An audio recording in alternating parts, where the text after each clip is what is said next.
Et la Russie est-elle une puissance bienveillante pour l'Afrique? Bon, c'est à nous de nous assurer que les gens ne deviennent pas malveillants envers nous. Mais l'histoire nous montre que la Russie n'a jamais été une puissance malveillante ou un agresseur de l'Afrique. La Russie faisait partie des 14 pays qui étaient présents à Berlin en 1884-1885, quand ils se sont partagés l'Afrique. Il n'y a pas un morceau du territoire africain qui a appartenu à la Russie. Ça ne l'intéressait pas. Il y avait d'autres coins dans le monde qui l'intéressaient plus que chez nous. Ensuite, quand on est entré dans la lutte anticoloniale, l'Union soviétique, puisqu'on a été sorti de l'Empire russe pour venir dans l'Union soviétique a été aux côtés des indépendantistes. Elle leur a donné des formations, des moyens logistiques, l'asile, enfin tout ce qu'il fallait pour aider, surtout le continent africain, les indépendantistes à gagner la lutte anticoloniale. Donc là, ils ont été des alliés.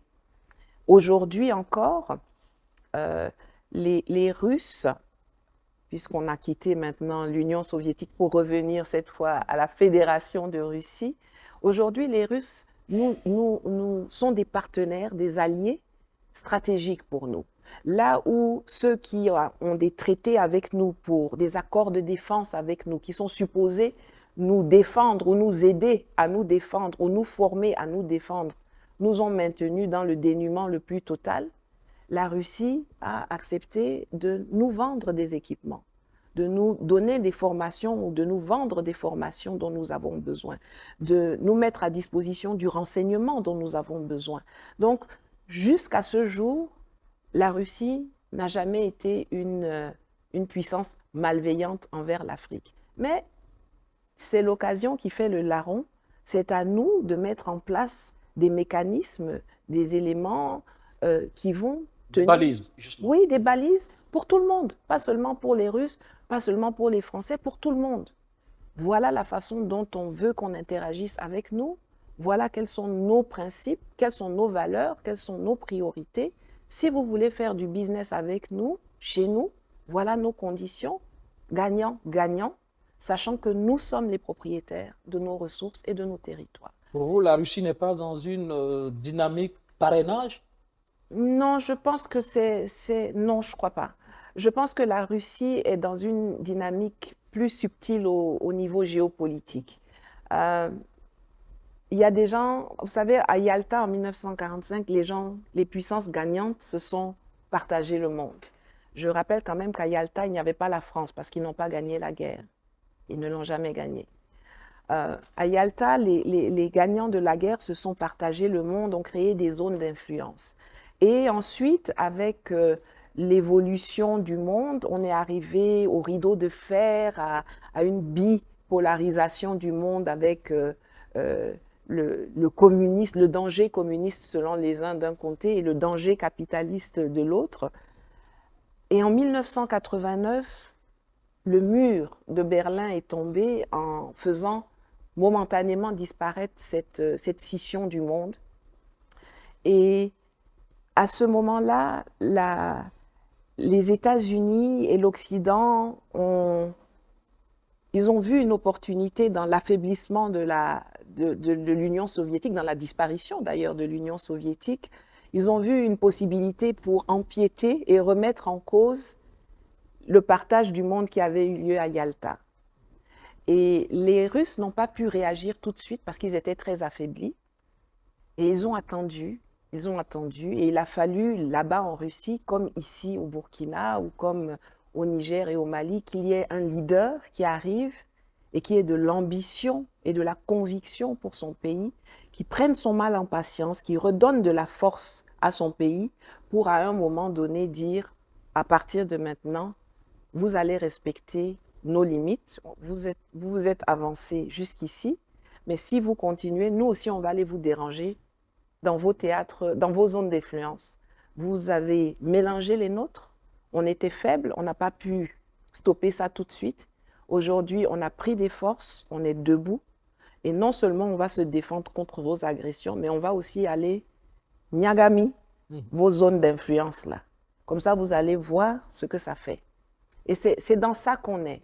Et c'est pour ça qu'il est très important qu'on ne se blague pas, comme j'entends souvent les gens dire dehors, oui, mais les Russes vont faire notre palabre. Non. Personne ne fera notre palabre si ce n'est pas nous-mêmes. Les Russes sont des alliés. Pour éviter notre aliénation. Oui, et puis, bon, les Russes ne sont pas... Ils ont leur territoire à défendre, ils ont leur palabre à mener. Et ils ont leur intérêt aussi. Ils ont leur intérêt. Ça, il faut le dire, ils sont dans les mines, par exemple. Oui, ils sont dans les mines, mais ils ont aussi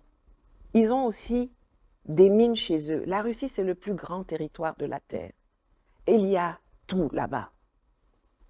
Quand j'entends qu'on dit que les Russes sont dans les mines, ils ne sont pas dans les mines parce qu'ils nous volent les mines, comme c'était le cas des autres colons qui venaient pour piller. Ils sont dans les mines peut-être parce que, comme nous sommes dans une aliénation économique et monétaire, pour acquérir du matériel, on a besoin de leur... On ne veut pas qu'ils nous fassent des dons. On veut acheter notre matériel. Mais on avait le troc avant qu'il y ait le franc CFA. Donc, on peut prendre, c'est nos mines. Si on veut, on dit, bon, pour cette mine-là, on l'évalue à temps. Si vous nous livrez ça et ça, vous pouvez prendre ça en échange. C'est du gagnant-gagnant. C'est du gagnant-gagnant. Ben oui. D'accord. Le Cameroun, votre pays, est-ce que ce n'est pas là un symbole du néocolonialisme actif? On vous reproche aussi de ne pas trop parler du Cameroun. Oui, parce que je ne considère pas que le Cameroun est mon pays.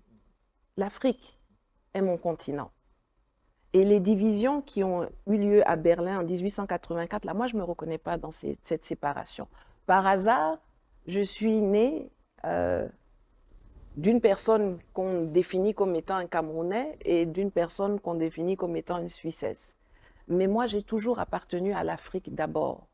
Donc, mon combat, ce n'est pas pour mon pays, ce n'est pas pour mes ambitions personnelles, parce que, bon, comme j'ai un passeport camerounais, je ne peux devenir présidente qu'au Cameroun, donc je vais focaliser mes efforts sur le Cameroun. Non, je me bats... C'est pas ça l'esprit panafricaniste.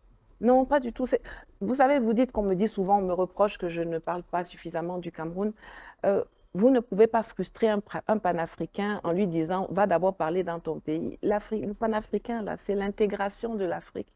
Tout est son pays. Donc, c'est vous que ça énerve. Mais moi, là, je suis sereine. Hein. Voilà, on va parler à présent de l'AES. Comment vous voyez justement ce processus de rupture engagé par le Mali, le Burkina et le Niger? Ben, je le regarde avec beaucoup de fierté, beaucoup d'attention. Et il est clair pour moi que ça nécessite beaucoup de mobilisation, de détermination, de courage et d'intelligence.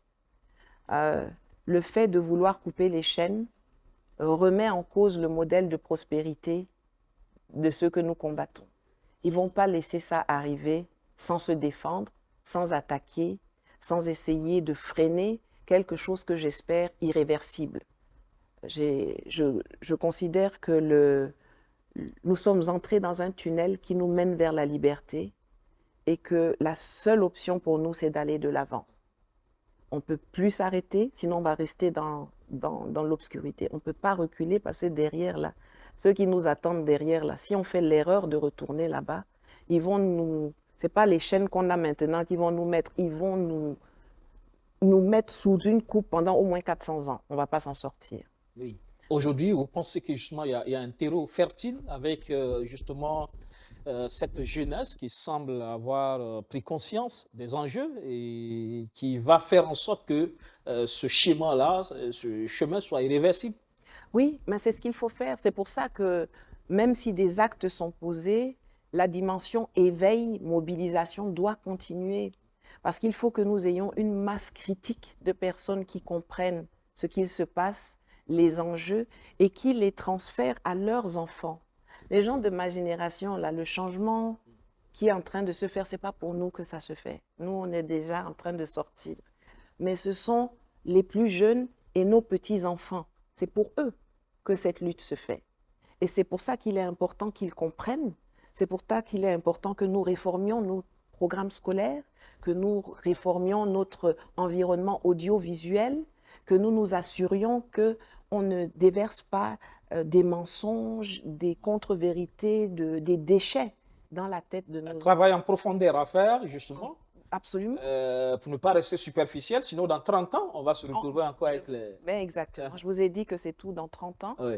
On va se retrouver de nouveau avec des gens qui sont assis dans un fauteuil rouge et dans un fauteuil blanc et qui parlent de quelque chose qui aurait dû être consolidé depuis longtemps déjà. Et vous parlez justement du système éducatif. C'est important.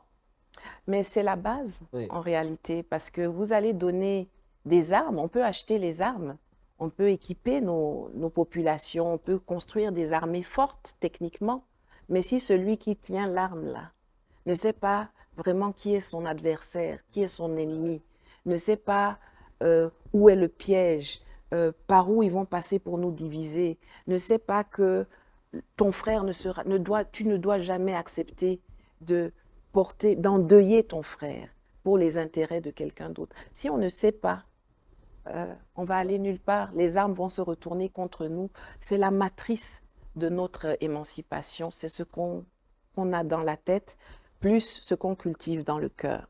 C'est ça qui va faire notre force. Construire les consciences à travers un système éducatif adapté qui a comme socle justement nos valeurs, nos cultures. Absolument. Oui. Et Pour construire l'homme africain. construire, oui. Définir même Oui. quel Africain nous voulons être. Parce que l'Africain que nous sommes aujourd'hui, c'est les autres qui nous définissent. On nous dit que nous sommes pauvres avec moins de 2 dollars par jour. Qui a dit ça? Qui définit l'indice? Qui définit l'indice? Qui définit la somme? Pourquoi nous, on est pauvres avec moins de 2 dollars par jour et d'autres sont pauvres avec moins de 1 000 euros par mois? Pourquoi? Pourquoi il y a cette différence? Quand vous allez dans nos villages, il y a des gens qui n'ont pas 2 dollars par jour, mais ils mangent à leur faim. Ils arrivent à se soigner parce que nous avons des plantes, nous avons des connaissances qui nous permettent de soigner nos maux de façon traditionnelle. Donc, c'est quoi la pauvreté? Nous-mêmes, nous allons dire qu'un homme africain moderne, c'est quoi? Est-ce que c'est quelqu'un qui a plus de 2 dollars par jour? Est-ce que c'est quelqu'un qui porte un costume ou une cravate? Ou est-ce que c'est quelqu'un qui ne doit pas faire plus de 2 kilomètres pour aller au centre de santé et se soigner correctement?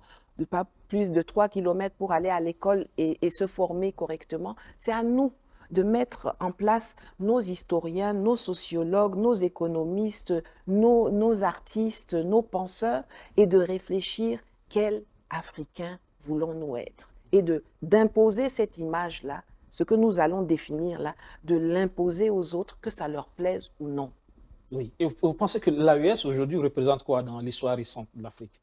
Mais l'AES, pour moi, c'est le premier embryon d'intégration africaine des peuples. Parce que tout ce qui est créé, tout ce qui existe aujourd'hui, l'Union africaine, la CEDEAO, la CEMAC, le CENSAD, la SADC, enfin, toutes ces choses-là, c'est l'intégration des États dans le meilleur des cas. Et on a vu que ces États ont été créés artificiellement par des gens en notre absence. Généralement, c'est même plus l'intégration du syndicat de malfaiteurs qui est à la tête de nos États. C'est eux-là qui se réunissent et puis ils font des choses. Mais ça n'a jamais été l'intégration des peuples. Et l'AES aujourd'hui, c'est vraiment la première expérience d'intégration venue du bas, de la volonté des peuples de s'unir, où on met l'intérêt des peuples en avant, Moi, je suis arrivée au Burkina il y a maintenant une semaine. Avant ça, j'étais pendant plusieurs semaines à Niamey. Je voyage beaucoup dans la zone. Je vois l'impatience que les gens dans la rue, dans les universités, dans les marchés, dans les salons, l'impatience que les gens ont de dire on veut devenir un peuple, un pays, un État. Et pour moi, ça va être le socle sur lequel on va vraiment pouvoir construire la première vraie intégration africaine de l'histoire.